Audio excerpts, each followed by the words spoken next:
Hello there, I'm Rev, And I'm Sam. and we're going around America's Great Loop. On the Here's to Us. It's a Carver 504 motor yacht, and we are going to take you today from Fernandina Beach, Florida, and finally get out of Florida. We're heading to St. Simons, Georgia.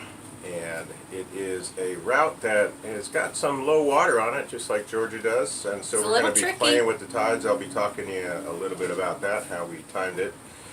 And Fernandina Beach finally left there after 7 days of rain and getting electrical systems sorted out, but we are fixed and we are ready to go. Away. So let's go.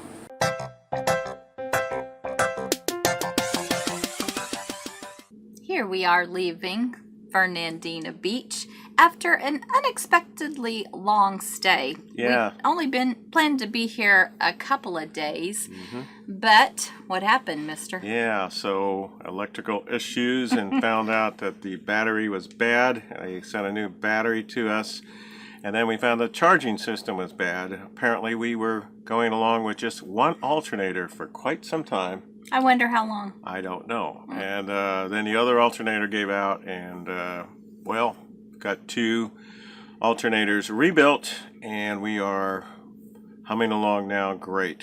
Yes. Everything is checking out great. Right. Spent some time there, but we did get a pump out, and we're going to say goodbye to our big cruise ship buddy. I guess not a cruise ship, but whatever that was, a big private yacht from the Cayman Islands. Right.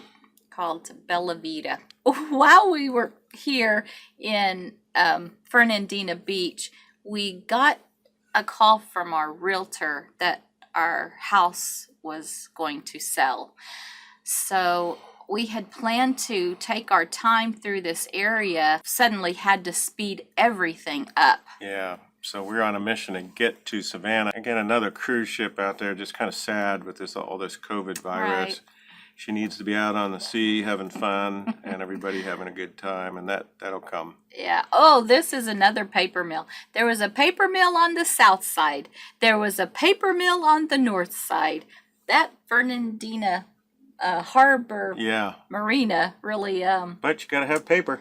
That's true. I do like paper. It was a beautiful area. You can see, it kind of looks like they have a little beach there. And as we went along, we saw something that looked like a fort on the end. Do you see that flag there? Yeah, and some buildings? I did hear it was a fort there, and I guess had it not rained most of the time there, we would do a little bit more sightseeing, but rained a lot in Fernandina Beach while we were there. But this is the inlet. We had to decide, were we going to go out there to the Atlantic and go up to Savannah that way, or were we going to stick to the intracoastal waterway? Yeah, and as I'll explain here in a bit, we chose to go inside on the ditch, so to speak. The winds and the waves were coming from the southeast, and it would just been miserable with about a 3.5 foot waves pounding on the boat for 4 or 5 hours. So yeah. Anyway. But it was a beautiful day. Look at that beautiful blue sky and sweet, calm water, just like we like it. And we didn't have any rain this entire trip that I remember. What do you mean? Yeah, you mean traveling? Yeah, on this travel day. We're coming up to Mayport, which is a huge naval base, home to a lot of ships, destroyers, and carriers and those things. But one of the things I think is here is the submarine base, and this is what's called a degausser. Somehow the submarines pick up magnetic, I guess, disturbances. From the bridge of the Here's to Us, welcome to What Yacht to Do, trip 102. And we got underway today. We have 2 new alternators that are just putting out great. We're watching that now that things are working the way they should be, and all is well. We are going past Mayport, the submarine base, and as you look out here, that is a device that demagnifies the submarines. I think it's called a degausser. It's a huge one, and I guess the submarines kind of pull in there and then they do their electronic whiz things. So Mayport, and luckily there's no security zone activated here right now. I'm mean, it is a security zone, but nothing's activated. No submarines are coming in and out, so we should be able to breeze right through here. I guess about mile marker, maybe 705 or so, I don't know right now, but you can pan around there and see all the other ships here, the support ships that are out there. And I would say if you ventured into that security zone, you might be interviewed for quite a long time as to what you're doing in there. Pretty high security, although we don't see anybody, we know that they are watching us very closely. The depth here is 47 feet, and we are making pretty good time. We're going to head up today to Morningstar Marina in St. Simons and take a rest and then ride the tide again tomorrow. The mission is to get to Savannah, where we'll leave the boat for a while. Anyway, another shot of the giant degausser that takes care of, I guess, the magnetic disturbances or whatever. I'm not an electrical engineer, so I just know that's what they use. Yeah, it's really interesting because it just looks like an unfinished building, but it has a very important job. And this is all part of the base. These ships are around, and Coast Guard, yeah, you can see a Coast Guard there, and I'm sure that there's security cameras looking right at us now, so we're waving as we go by. But panning around, you can see how it changes when you get away from the base, how the land changes.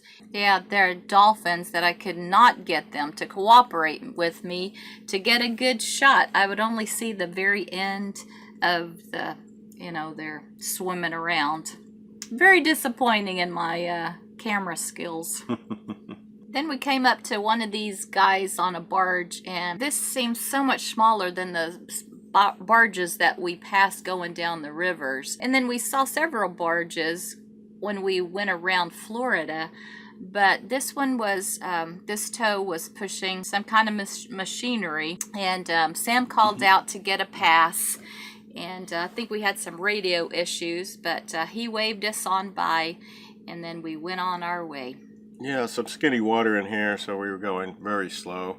Yeah, this was a camp we passed, and it's summer. There should be kids everywhere or adults everywhere doing their happy camper thing, but that campground just was so sad to me. It looked like a ghost town.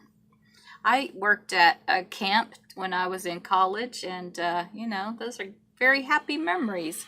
This just looked sad. Yeah, it looks like a well-maintained camp, and should be a lot of people out there, but, maybe it was just the timing, and maybe the virus pandemic impacted it. So by this time we are into Georgia from Florida, and we saw the landscape change a little bit. Yeah, some sandy beaches there, but pretty much wilderness. I don't know that there's many people around there at all, and I was looking on the map and seeing, well, there's no roads to get anywhere. Right. Hey, we did join another organization recently, so we're flying the flag. The Marine Trawlers Owners Association. We are northbound on the Intracoastal Waterway approaching St. Andrews Sound, and our primary route, Rev, if you kind of zoom in here, is we're down here. We're going to come up, we're going to take the primary route and go around this way. St. Andrews Sound is out that way. Right now you can see the boat is coupled to actually the Bob 23 track. We took that track, turned it into a route via active captain, and then imported it into the chart plotter. Bob 423 indicates that if the waves in St. Andrews Sound are 5 feet or greater, it may be better to take an alternate route, and that's plotted down this way. I've also got the alternate route plotted up here on my Navionics as a standby in case we get up there and we say, oh, we got to go alternate route. I at least have this as a backup to take me on my alternate route, which should take a little bit longer. We did look at a buoy out there, a real-time live buoy, that is saying that the waves are 3.3 feet and they're coming from the east-southeast. So it's a good thing that we didn't go on the outside, because I think it would have been a little bit uncomfortable going on the outside at 3.3 feet, kind of right quartering sea on our boat, and we've had that before, and it's not too pleasant for about 4 or 5 hours trip. That wouldn't be too great. So we are going up the ditch, as they say, and the other thing that we have planned is Jekyll Island, which is near where we're going to be docking north of that, St. Simon's. That's a touchy area at low tide, so we have timed it. We've looked at the high tide at Jekyll Island is at 2:10 in the afternoon. We're about an hour away from it. Right now it's 1:18 p.m., so we're doing great on the tides, just kind of working the tides, knowing where the water is, and putting up with the current because the currents will run differently as that water flows in and out.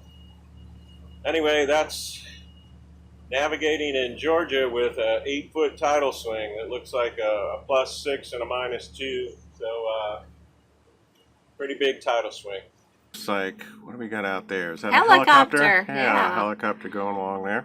And a shrimp boat I can see in the distance. It was fascinating how white and sandy the beach looked. It looked like a lighthouse as well. Yeah, this shrimp boat did not have AIS. Some of them do have AIS, so I was trying to figure out what it was doing.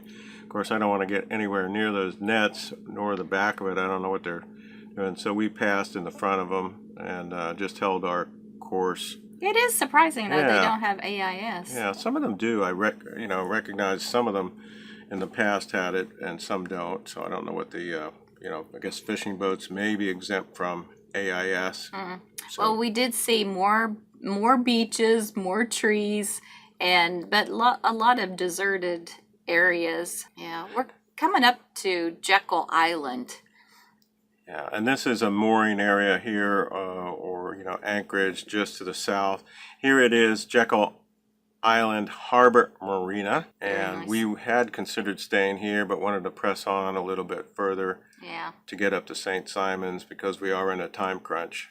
Going through the bridge here, this is the Jekyll Island Bridge going across the intracoastal waterway. It is actually Route 520, as I remember. This is more Jekyll Island, and it's what I've heard from other loopers that they have stopped here.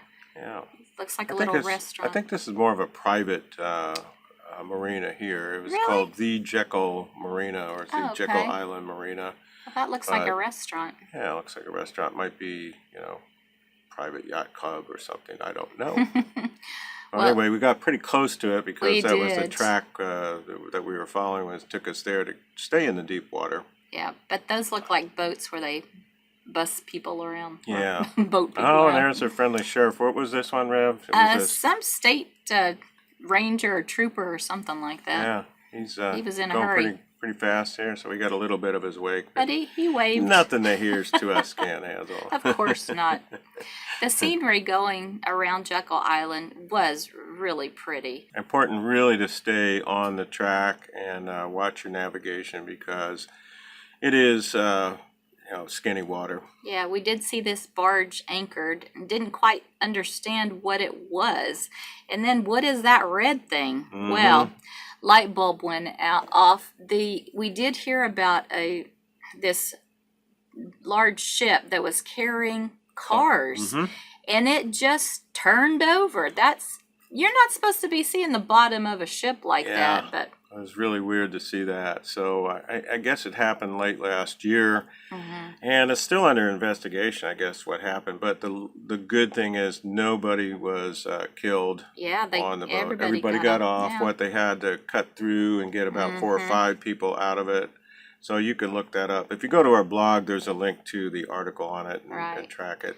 It does take some away from the St. Simon's Island Yeah, the lighthouse Yeah, because that's there. I don't even remember seeing a lighthouse. All right, we are at or near the end of trip 102, and our destination here is Morningstar Marina, Golden Isles on St. Simon. It's a little congested out there. There was a boat in front of us, and then another boat came and they got in front of us. They just passed us by. There was already congestion there. They switched us over to 68. So we may be out here for a little bit. I'm watching those two boats maneuver. One's going to go to the fuel dock, and the other one is probably trying to maneuver for a slip as well. So at this point, it's just about, throttle back. We still have the ship on autopilot, but at some point we're going to be disengaging the automation here and maneuvering so we can stay away from the boats and listen to the instructions of the dock hands. Here's the St. Simon's Island Marina, Morningstar Golden Isles. Yeah, it's a big long name. Didn't take on any fuel or anything, and they had a lot of restrictions with the COVID going on. Right, it's a nice community. There's a restaurant there as well as condos. So here we are. If you can find the Here's to Us out there on the fuel dock. Where's Waldo? Yeah, where's Waldo? Little picnic area there. So this is looking out the back of the Here's to Us. There's a down east type boat and then another boat, and then down there at the end is Tiger Woods' yacht. I think it's probably about 150, 200 feet long. It's called Privacy. Yeah, the Here's to Us look like a dinghy compared to that big boat. Yeah, we didn't see Tiger, but security was pretty tight there, so I think he was on his way to Hilton Head to what the rumor play golf was. or whatever. Yeah, but what a beautiful boat. Well, thanks for coming along on our trip from Fernandina Beach to St. Simon's Island in Georgia. Finally in Georgia. And ultimate destination here is to get to Savannah. So we'll see how many trips it takes us to get to Savannah. If you haven't subscribed already, subscribe, hit the bell, so you'll get notified every time we put out a new video. And if you like the video, like us. We'll see you next time. All right, see you. Bye.